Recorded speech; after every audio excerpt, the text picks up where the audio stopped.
নমস্কার।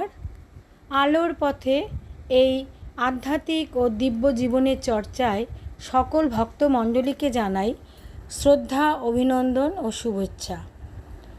আজ আমি শ্রী শ্রী মায়ের অনুধ্যান পাঠ নিবেদন করব। প্রথমে মায়ের প্রণাম মন্ত্র দিয়ে শুরু করছি। ওং জননীম শারদাম দেবীম রামকৃষ্ণাম জগদ্গুরুম পাদপদ্মে তয়ো শ্রিত্বা প্রণমামি মুহুর্মুহু প্রণমামি মুহুর্মুহু প্রণমামি মুহুর্মুহু। জয় মা, জয় মা, জয় মা। আজ শ্রী শ্রী মায়ের অনুধ্যান করব। শ্রী শ্রী মা এখন তিনি আমাদের লোকচক্ষুর অন্তরালে। প্রায় 300 বছর 103 বছর অতিক্রম হলো তিনি দিব্যধামে চলে গেছেন। একমাত্র ধ্যানের দ্বারাই আমরা তাকে আমাদের হৃদয়ে, আমাদের মানসপটে জীবন্ত করে তুলতে পারি। আমরা যাকে ভালোবাসি তার কথা চিন্তা করি। গভীর চিন্তা দ্বারা আমাদের ধ্যানের সত্তায়, আমাদের হৃদয় সত্তার ভেতরে তিনি আসেন। শ্রী রামকৃষ্ণ বলেছেন যে আমার চিন্তা যে করবে সে আমার ঐশ্বর্য লাভ করবে, যেমন পিতার ঐশ্বর্য পুত্র লাভ করে। আমার ঐশ্বর্য অর্থাৎ ঠাকুর বলছেন জ্ঞান, ভক্তি, বিবেক, বৈরাগ্য, শান্তি, সুখ, ভাব, মহাভাব, প্রেম, সমাধি, এগুলো ছিল ঠাকুরের ঐশ্বর্য। তাই ঠাকুর বলছেন যে আমার ঐশ্বর্য যে আমার যে সন্তান যেমন পিতার ঐশ্বর্য পুত্র লাভ করে, তেমনি আমার সন্তানও আমার ঐশ্বর্য লাভ করবে।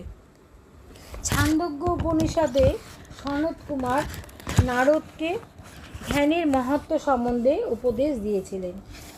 সেখানে বলছে, চিত্ত থেকে ধ্যান শ্রেষ্ঠ। পৃথিবী যেমন ধ্যানমগ্ন, অন্তরিক্ষ যেন ধ্যান নিরত, দুলোক যেন ধ্যান স্থিমিত, জল যেন ধ্যান স্তব্ধ, পর্বতসমূহ যেন ধ্যান নিমগ্ন।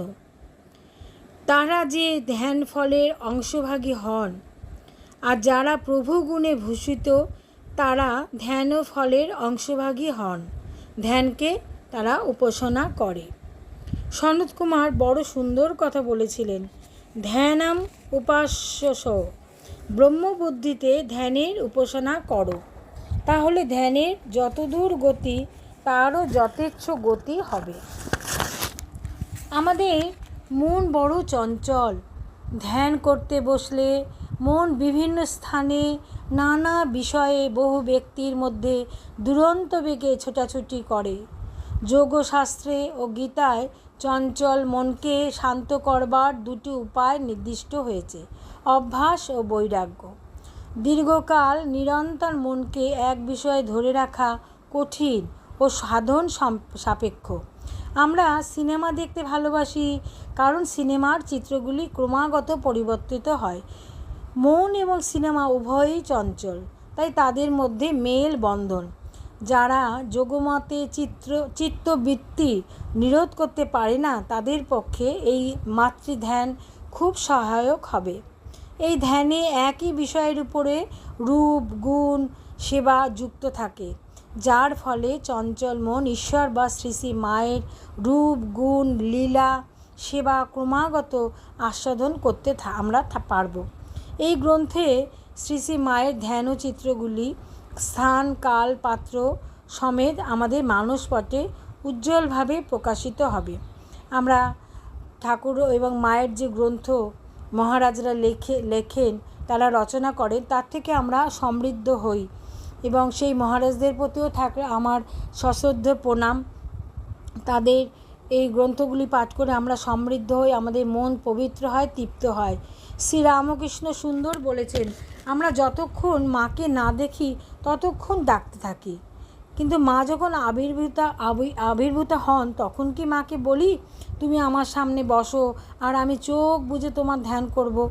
আমরা তখন চোখ খুলে মাকে দেখি আর আনন্দ পাই। মানুষের মন কিভাবে প্রিয়জন বা ইষ্টের সুখ দুঃখ যুক্ত হয় তার একটি উদাহরণ দিই। এক রাম ভক্ত রাম রাজা হবেন বলে আনন্দে উল্লসিত। তারপর যেই সে শুনল যে রাম 14 বছর বনবাসে যাচ্ছে, তখন সে দুঃখে ভেঙে পড়ল। আবার যখন শুনল সীতাহরণ করল রাবণ, তখন তার মন ক্রোধাবিষ্ট হলো, অর্থাৎ সে খুব রেগে গেল। আবার রাবণ বধ হলে সে খুশি হলো। পুনরায় রাম রাজা হলে সে আবার আনন্দিত হলো, এবং সীতার বনবাস হলে আবার দুঃখিত হলো। এইভাবেই আমরা প্রিয়জনের সুখ দুঃখের সাথী হই এবং নিজেরাও তা অনুভব করে থাকি। স্বামীজির শতবর্ষ জয়ন্তীকালে এক বৃদ্ধ ভদ্রলোক অদ্বৈত আশ্রম থেকে 75টি ছবি কিনে বাঁধিয়ে ঘরে দেয়ালে রাখলেন।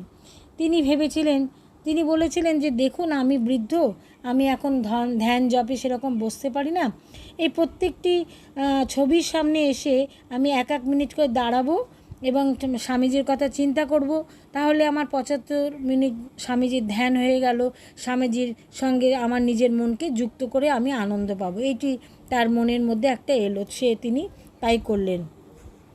এইভাবে আমরা যখন দেখব যে ঠাকুর বা মায়ের অনুধ্যান করব, সেই অনুধ্যানে আমরা দেখব যে মাকে আমরা যত বেশি বেশি করে নিজের অন্তরে হৃদয়ে আমরা মাকে অনুধ্যান করব, আমরা যেন মনে হবে মাকে আমরা প্রত্যক্ষ মায়ের সান্নিধ্য লাভ করছি। এখানে আমি আজ আমোদরের গঙ্গা যেখানে জয়রামবাটিতে, সেখানে আমরা অনুধ্যান করব। সেই আমোদর নদকে আমরা চিন্তা করব। জয়রামবাটিতে সেই আমোদর নদ, জয়রামবাটি গ্রামের উত্তর সীমান্ত দিয়ে আমোদরের ছোট জলধারা এঁকে বেঁকে বয়ে চলেছে। এটা আমরা অন্তর্চক্ষুতে সেটিকে আমরা অনুধ্যান করবার চেষ্টা করব। সারদার গঙ্গাবাই ছিল, সে মনে মনে আমোদরকে গঙ্গা বলেই জানত।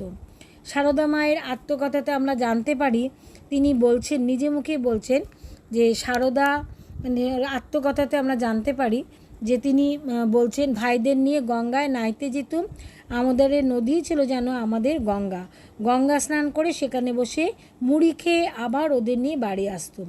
আবার মা বলছেন, আমার বরাবরই একটু গঙ্গাবাই ছিল। এইভাবে আমরা আমাদের অন্তরে সেই জয়রামবাটিতে আমরা চলে যাব এবং সেখানে আমোদরের নদীর পাড়ে মা তার ভাইদের নিয়ে স্নান করছেন এবং স্নানের পরে তিনি তাদের গা হাত পা মুছিয়ে দিয়ে সেখানে বসে তিনি মুড়ি তাদের প্রত্যেকের জন্য তিনি তাদের মুড়ি খাইয়ে তবে তিনি বাড়ি আসতেন। এইভাবে আমরা একটু একটু করে মায়ের অনুধ্যান করব এবং এই অনুধ্যানের মাধ্যমে আমরা মায়ের সান্নিধ্য পাবো, তার আশীর্বাদ পাবো, তাকে আমরা দর্শন করব। এতে আমাদের মনে তৃপ্তি হবে, আমরা পবিত্র হব। আজকে মায়ের অনুধ্যান এই পর্যন্ত। সকলে ভালো থাকবেন, সকলকে ভালো রাখবেন। জয় মা, জয় মা, জয় মা।